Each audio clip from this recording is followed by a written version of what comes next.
গোলাম করে রেখো আমারে, আমি গোলাম তোমার হে পরওয়ার। গোলাম করে রেখো আমারে, করোনা কভু ভিখারি আমায়, দুনিয়ার মানুষের দুয়ারে, দুনিয়ার মানুষের দুয়ারে, ও দুনিয়ার মানুষের দুয়ারে, দুনিয়ার মানুষের দুয়ারে। আল্লাহুম্মা সাল্লি আলা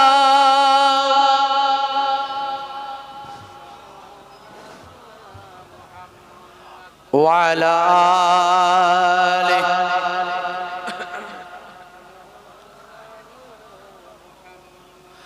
ওগো খোদা আমার ক্ষমা করে দাও, তোমার দয়ার নবীর দিদার করে দাও। ওগো খোদা আমার ক্ষমা করে দাও, তোমার দয়ার নবীর দিদার করে দাও। গুনাহগার আমি, तू दाता है त्राता, तू दाता है त्राता, तू दाता है त्राता,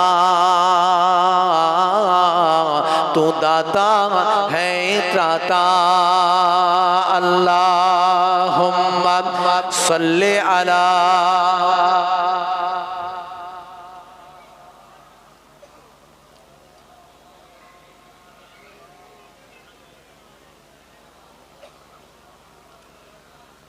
তোমার নবীর উম্মত গণ এই খাতিরে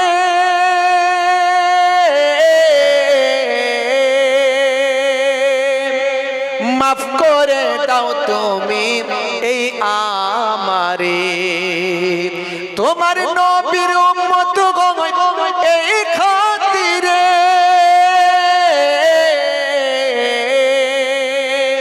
মাফ করে দাও তুমি এই আমারে। দোজখের জ্বালার সইতে পারবো না, দোজখের জ্বালার আমি, तू दाता है त्राता, तू दाता है त्राता, तू दाता है त्राता, तू दाता है त्राता। अल्लाहुम्मा सल्ली अला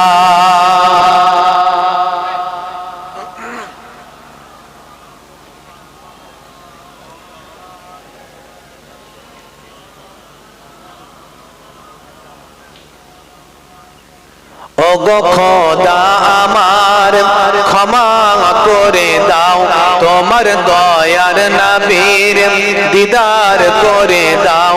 ওগো খোদা আমার ক্ষমা করে দাও, তোমার দয়ার নবীর দিদার করে দাও।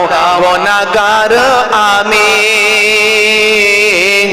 तू दाता है त्राता,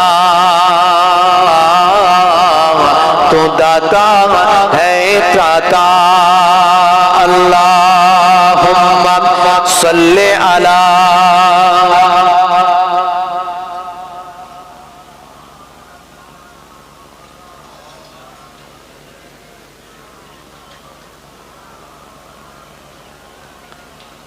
وقال الله تعالى في كلامه المجيد والفرقان الحميد وما رميت إذ رميت ولكن الله رمى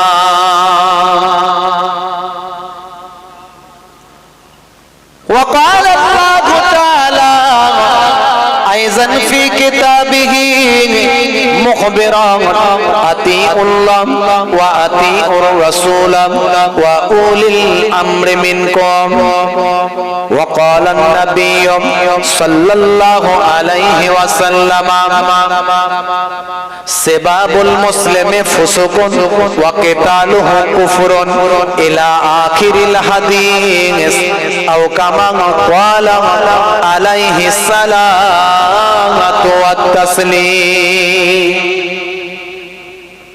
শ্রদ্ধেয় সম্মানীয় আজকের সভার সভাপতি, সামনে উপবিষ্ট আমার দিন দরদি, ইসলাম দরদি সুফি দরবেশেরা, মুরব্বিয়ানেরা, পিতৃতুল্য বাপেরা,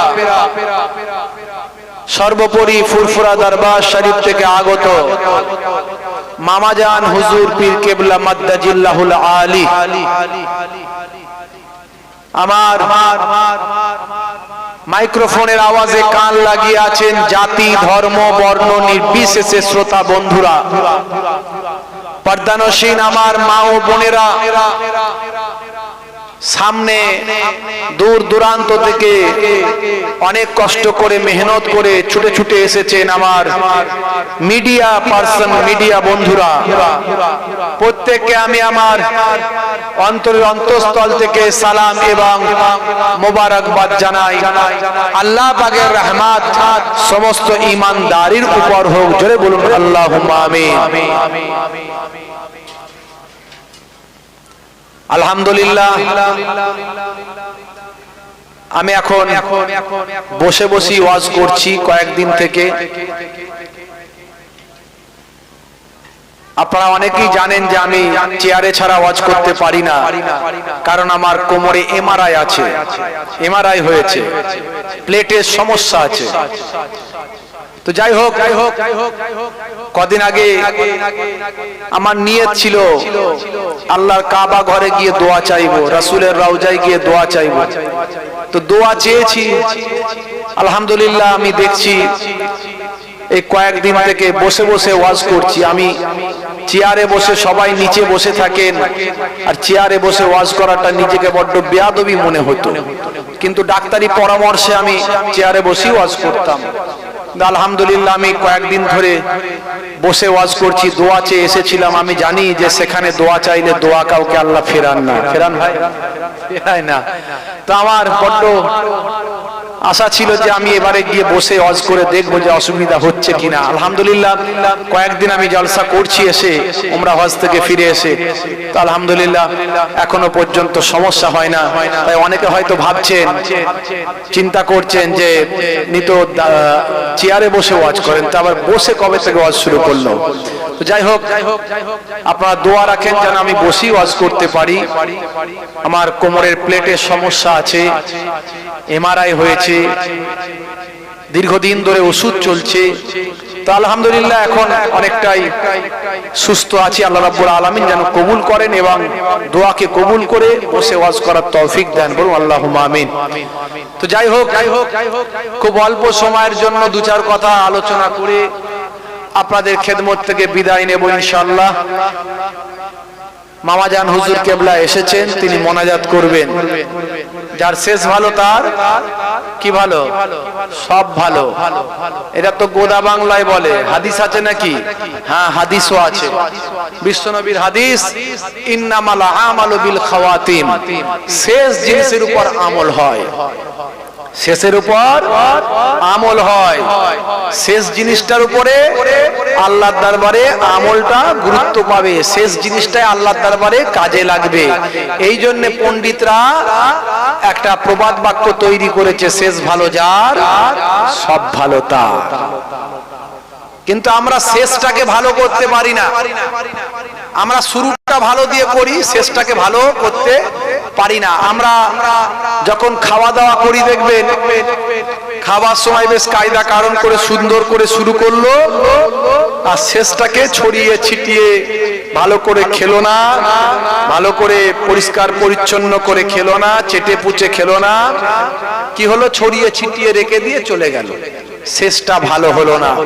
হাদিসের একটা অধ্যায় আছে বাবু তাআম, বাবু তাআম খুলে দেখুন, বিশ্বনবী যখন খাওয়া দাওয়া করতেন চেটে পুচে খাওয়া দাওয়া করতেন।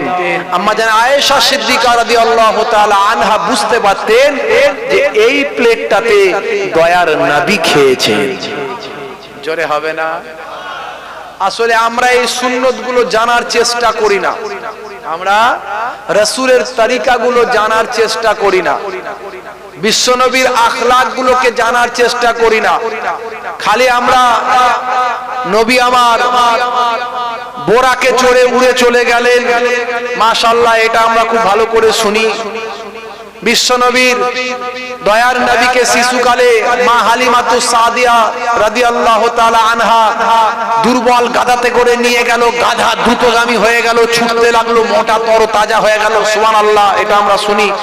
এইগুলো আমরা বেশি শুনি, অলৌকিক মুজিজা। কিন্তু নবী কি বলেছেন, নবী কিভাবে চলতে বলেছেন, কিভাবে খেতে বলেছেন, কিভাবে শুতে বলেছেন, কি আমল করতে বলেছেন, কি ইবাদত করতে বলেছেন, এগুলোর প্রতি আমাদের গুরুত্ব নাই। 30 বছর ধরে ওয়াজ শুনছে, এখনো পর্যন্ত মুখ থেকে গালিগালাজ বন্ধ করতে পারলো না। 30 বছর ধরে ওয়াজ শুনছে, এখনো নামাজি হলো না। 30 বছর ধরে ওয়াজ শুনছে, এখনো লটারির টিকিট কাটা বন্ধ করতে পারলো না। 30 বছর ধরে ওয়াজ শুনছে, এখনো বিড়ি সিগারেট খাওয়া বন্ধ করতে পারলো না। আর নবীর কথা শুনলে বলে মাশাআল্লাহ, ইয়া রাসূলুল্লাহ, নবীর জন্য জীবন দিতে পারি। রাগ করবেন না বাপ, ওয়াজ জীবনে অনেক শুনছেন, শুনবেন, শোনার শেষ নাই, কিন্তু পরিবর্তন কতটা হলাম বুকে হাত দিয়ে ভাবতে হবে, চিন্তা করতে হবে। সাহাবায়ে কেরামরা এক ঝলক নবীকে দেখেছেন, নিজেদের জীবনটা বদলে ফেলেছেন। আর আমরা এত বছর ধরে ওয়াজ শুনছি, নবী নবী করছি, এখনো পর্যন্ত মিথ্যা কথা বলা ছাড়তে পারলাম না। এখনো পর্যন্ত গীবত শেখায়, চায়ের দোকানে বসে বসে বসে বসে এর বিরুদ্ধে ওর বিরুদ্ধে সমালোচনা, এর গীবত করা, ওর গীবত করা। সারা জীবন ধরে শুনে আসছি গীবত শেখায়ত করা, চগলখড়ি করা হলো মহা অন্যায়, মহা পাপ। বেশিরভাগ কবরে দুটো কারণে আযাব হয়। কটি কারণে? জোরে বলে। দুটি কারণে বেশিরভাগ কবরে আযাব হয়। একটা হলো লা ইয়াস্তানজিউ আনিল বাউল, পেচ্ছাপ করে পবিত্র না হওয়ার কারণে রাস্তা দিয়ে যাচ্ছে, ডান দিক বাঁ দিক না তাকিয়ে, সামনে পেছনে না দেখে, যেখানে ইঞ্জিন ফুল ট্যাঙ্ক হয়ে গেল সেখানে ইঞ্জিনের পানি খালি করে দিল, একবারও ভাবলো না কে দেখলো, কে এলো আর কে গেল। আল হায়াউ শুবাতু মিনাল ঈমান, হায়া শরম লজ্জা হলো ঈমানের অঙ্গ। ঈমানের 70টারও বেশি শাখা আছে, তার মধ্যে সবচেয়ে ছোট শাখা হলো লজ্জা, হায়া। এই হায়া শরম ছেড়ে দিয়ে মুসলমানের ছেলে রাস্তায় দাঁড়িয়ে দাঁড়িয়ে ছচ্ছর করে মুতে বেরিয়ে চলে যায়। 30 বছর ধরে ওয়াজ শুনছে, এখনো পবিত্র হওয়া বুঝলো না। রাসূল বলছেন বেশিরভাগ কবরে আযাব হয় পেচ্ছাপ করে পবিত্র না হওয়ার কারণে। আর একটা কারণে বেশিরভাগ কবরে আযাব হয়, সেটা হলো গীবত করা, চগলখড়ি করা। এর কথা ওকে লাগানো, তার কথা তাকে লাগানো, ওর কথা ওকে বলা, ওর কথা ওকে বলা। এই গীবত শেখায়। কোনটা গীবত, কোনটা চগলখড়ি?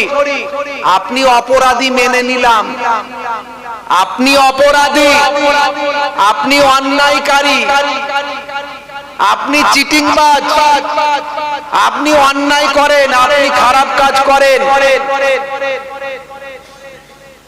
আপনি মিথ্যা কথা বলেন, আপনি লটারির টিকিট কাটেন, আপনি ফটো তোলেন, আপনি অন্যায় কাজ করেন, ইসলামের নির্দেশ হলো এমন ভাবে তাকে বলো দ্বিতীয় কেউ না শোনে, কিন্তু তুমি এমন ইন্ডিকেট করো না, এমন ভাবে বলো না মানুষ যাতে তাকে খারাপ নজরে দেখে।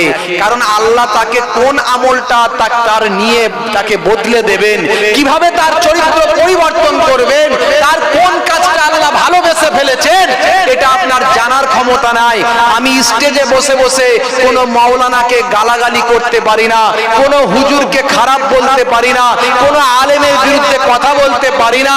হয়তো আমার দৃষ্টিতে সেটা খারাপ হতে পারে, কিন্তু আমার যদি মনে হয় যে তিনি খারাপ কাজ করছেন, তার কানে কানে গিয়ে তাকে বলো, এটা ইসলামের নির্দেশ, কানে কানে বলো, তাকে পরিবর্তন করে দাও, তাকে পরিবর্তন করে দাও। আমি এখানে বসে বসে হাজার হাজার মানুষের সামনে বলতে পারি না, কারণ সে যদি জানে তার মনে দুঃখ লাগবে। চায়ের দোকানে বসে বসে এ খারাপ, সে খারাপ, ওই খারাপ, সেই খারাপ, ও চিটিংবাজ, ও ধাপ্পাবাজ, আপনার যাকে মনে হয়েছে চিটিংবাজি করছে তাকে ডেকে কানে কানে বলে দিন, তাকে বুঝিয়ে দিন। তার কবরে গিয়ে সে জবাব দেবে, আমার কবরে আমি জবাব দেব। কথা ঠিক না ভুল?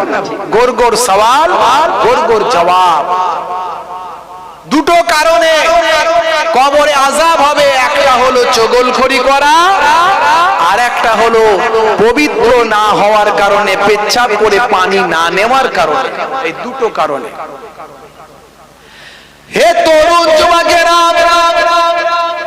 হে আমার বন্ধুরা, হে আমার মুরব্বিয়ানেরা, শুনে রেখে দিন বাবা, জেনে রেখে দিন বাবা, আমার আল্লাহ জানিয়ে দিলেন, লাকাদ কানা লাকুম ফি রাসূলিল্লাহি উসওয়াতুন হাসানা।